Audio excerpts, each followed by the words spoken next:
Hello YouTube, Dave here again. Today I'm going to be giving you my early impressions on the Candlekeep Mysteries book. So this is the latest D&D adventure book to come out by Wizards of the Coast. This is actually a review copy that they sent to me, so I want to thank them for that. Even though they sent this to me, they're not controlling the way that I review the videos. They're not, giving me a script to read off of. They're not demanding that I give it a positive review. The opinions that I express in these videos are 100% completely and totally my own, but I do want to thank them for sending this out to me. So this isn't going to be a full review yet. I've only had this book for a little over 24 hours at this point, so I haven't had a chance to read through it thoroughly, but I still want to give you, again, sort of an early impressions and sort of clarify maybe a little bit as to what the purpose of this book is. So this is an anthology of 17 mystery-themed adventures for 5th edition Dungeons & Dragons. It covers a level range of 1 up through 16, with each level basically getting their own adventure, and there are 2 4th level ones. So for 4th level, you have a couple of different options here. This is not meant to be run as a continuous campaign like all of the previous books, save for Tales from the Yawning Portal and Ghosts of Saltmarsh. This is actually meant to be played, and it says here on the back, actually, I believe as well. Candlekeep Mysteries is a collection of 17 short, standalone D&D adventures designed for characters levels 1 through 16. Each adventure begins with the discovery of a book, and each book is the key to a door behind which danger and glory awaits. These adventures can be run as one-shot games, plugged into ongoing Forgotten Realms campaign, or adapted for other campaign settings. So this is really meant to be sort of a drag and drop type of book. So even if you're designing your own campaigns or you like to homebrew everything, every once in a while, it's just nice to have a little bit of a break, and this presents a great opportunity. If you've hit sort of a mental roadblock in terms of adventure design, or you're just a little burnt out, or you just have a gap that you don't know what to do with, then this is going to be a great product, I think, for you guys to pick up. It does give you some detailed information about the Candlekeep location itself, which is really cool. So it gives you sort of all of that here, with some guides that you can find in there, some of the protocols that you should follow, as well as some of the defenses, like the magical wards that are in place to prevent things like fires or theft or teleportation into the keep through. And the only way to get in is to enter through the front gates, and the only way to enter through the front gates is to present the keepers with a book that they either don't have, or a rare or valuable version of a book that they already do. The premise of each of the adventures sort of already has the players in Candlekeep, so if you're dropping this into a campaign, just make sure that they have some means of admission, or if you're just doing this in a homebrew sort of setting, then you could have them find the book and just go from there. So they don't necessarily need to use the Candlekeep location, but it is a classic location. If you played the original Baldur's Gate computer game, then you'll sort of know, you start in Candlekeep. So for fans of that game, it's sort of a nice nostalgic little location to revisit. So again, you get some pretty decent information here. I'm not going to flip through the entire book in this video. Mainly, I want to avoid spoilers as much as possible. We will take just sort of a look at the structure, the format, I guess you could say, of just the adventures, using the very first one here as an example. So this is The Joy of Extra-Dimensional Spaces. Each adventure gives you sort of a premise as to, or a setup as to, why you may be looking to come into or be looking for a particular book. So for example, the characters are maybe looking for the specific NPC that the book sort of points them towards. They're sent by a town that maybe has some sort of crisis going on, and they need this individual to help them. So the player characters come here looking for that. It gives you the adventure, or the level, I should say, for the adventure at the top here, where the adventure starts, which is great. It also gives you the title, who it was written by, and who edited it. So each of these are written by somebody else, which is really, really cool. It's nice to get a mix of writing styles, or creature preferences and stuff like that. So yeah, I love that, and I hope to see more of these kinds of books come out, I should say, not comes out, but come out. It gives you, how you find the book, different ways you can find it, a description of the book, and each scenario also gives you a visual representation of the book that you're looking for. That's just a cool little detail that, I wasn't necessarily expecting, but it's cool that they did that, so it's one of those just nice little details that is great to see. So it gives you basically the rest of it. Once you get past the setup and the premise, it gives you your sort of traditional adventure design. Although I will say a great thing about the creature stat blocks in this book here is that they actually incorporate your proficiency bonus for the creatures into the stat block now, which I don't think any of the previous books have done. I can't recall, like, this is something that looks new to me. I'll have to relook or re-examine the Rime of the Frost Maiden just in case, but I think this is new, and I like this because it makes it easier to adjust the creature. If you want to, scale it up or down, you can affect the proficiency bonus that way. This is a first level scenario, so you probably don't want to scale it down, but it's just, I don't know, it's just nice to have that in there. So yeah, it's just a cool little inclusion. So like I said, we have the scenario itself. We have our maps and everything, which I believe the maps are still done by Dyson Logos. I think he does them. It looks like his style. Okay, well, he's one of the ones in here anyway, because you see his name there. So that's cool. I've actually really, at first I didn't like these styles, but I've really, really warmed up to them since, like, I've gotten used to them, and there's sort of just a beautiful simplicity to them. I actually really like the maps, and Dyson does amazing stuff. So I always feel bad because I had sort of blasted the maps in the past, but I've really sort of grown to really enjoy them. So it's cool that he's still getting work to produce these maps, which is really, really cool.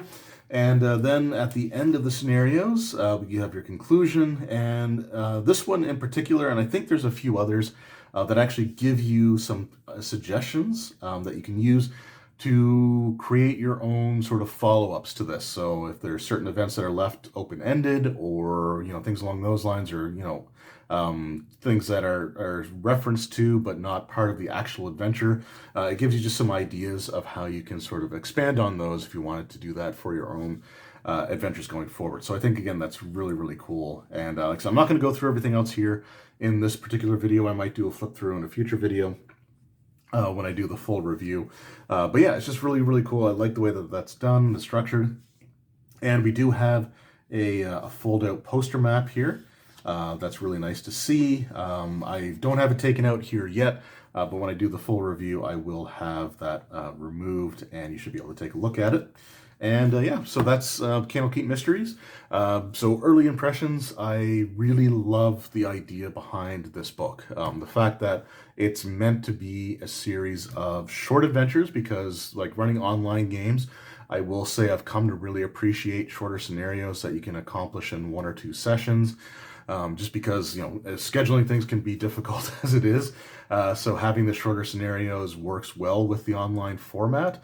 And that's probably going to be some of the design concessions going forward, just because of how popular online gaming has become with, like, the pandemic and everything else. I think it was always sort of going that way anyway, because there were definitely things, online games before that. But I think, having the pandemic has really accelerated that. And I know myself personally, even though I'm, might have the option to go back to running games at my local game store again, I want to keep the online groups that I've started or that I've been a part of since the pandemic started. So I'm going to keep, going with that over maybe going and doing a lot of public games going forward. So I like that. And the fact that, they are meant to be, like, they're sort of independent of each other. So the scenarios aren't meant to tell an overarching story. They're meant to be standalone. Makes it so much easier to just drop them into your own campaign. Whether you're running homebrew or you just have a gap in whatever you're running, I think it's great to have this as an option. And this is something that I think is useful even for, dungeon masters that don't run published adventures, and people that are that don't like running published adventures. It's fine. I understand. I like to design my own scenarios as well, But every once in a while, you get burned out, or you just have a gap in your story, and you just need something to fill it. And this is perfect for that. So I really like the idea behind it, and I hope to see more of these kinds of books coming out in the future. I don't want them to go all in on these. Like I still want to see dedicated campaigns like we had with Rime of the Frost Maiden. But if we have one of these anthology style books come out, a year even, then that's just, going to give you a ton of great choices to just be able to pull off the shelf and drop into your existing game. Or if you just say, hey, let's run a one shot, and you can make characters and just, run the scenarios from this book. So I love the idea behind it, and I want to see more of these, as long as I don't overdo it. But I do want to see more of these. And this is something that I can see recommending to basically anyone, even if you don't run published adventures, just because of the fact that, they're not, it's not a drawn out campaign. It's all self-contained short scenarios, which is just, again, awesome. So really, really cool stuff. And it's probably the closest thing to a genuine module collection that we've had in a while, with the exceptions, of course, of the Ghosts of Saltmarsh or the Tales from the Yawning Portal. But these are, I think, even more modular because they're so short. They can be put into any campaign, and I want to see more of these. They kind of remind me of some of like the old, almost like pamphlet style adventures that you used to be able to buy. Although I think these are probably going to be better written than a lot of those. But it's just kind of cool to have that collection of short sidetrack adventures, which when I was running my campaign, my D&D campaign during the pandemic when I first started up, those were the types of games I was running, were short scenarios where you could accomplish the entire scenario or adventure generally within one session or two sessions tops. So I love that structure, so I'm glad to see that here. So that is the book Candlekeep Mysteries. Like I said, it releases on March 16th. This is the standard version that you should be able to get at any book retailer. However, they also sent me a copy of the game, like the game store exclusive special edition cover. All the contents are the same inside of the book, so there's no differences within the actual pages. But this is sort of a different cover, and this is a really, really cool looking cover. It's designed to mimic like just a book you would find in Candlekeep, which is really cool. It's got like the gold, like the gold leaf work here, and it's actually sort of you can actually feel the texture of it, which is kind of cool. The gold leaf is just a little bit slightly raised, so yeah, it's just kind of neat. Instead of it being recessed, it actually, I mean, at least to me, it feels like it's raised, and you got some cool designs going on here. You've got like the dragon in the corner. You have like the bats on the top corners there. You got like the fairies or pixies on the book as well. You got sort of like that, sort of the font that I kind of just, for whatever reason, associate with like early like pulp mystery stories. I don't know, maybe it's just me. But on the back of this book, the spine, again, also is sort of designed to look like a book you'd pull off the shelf at Candlekeep. But the back of the book has my favorite feature. It has a golden beholder on it. And man, that thing looks so cool. So yeah, I mean, for me personally, this is the version of the book that I would recommend for a couple of different reasons. Number one, it's always great to support your local game store, especially the way that the last few months have gone down, or the last year has gone down. So it's always great to support your local game store, but also Golden Beholder, which is my favorite monster. So just great stuff all in all. So I want to thank Wizards of the Coast for sending this out for the purpose of doing some review videos. So hopefully that sort of helps you sort of know what the books are about and give you an idea. I will do a proper review when I've had more time to read each of the scenarios inside. So look out for that, which should be coming out around March 16th. So it should be coming out around that release date. But this is, I guess, sort of a teaser, or just an early impression, sort of a sneak peek maybe as to what you can get in here. So awesome stuff. Hopefully you guys check it out.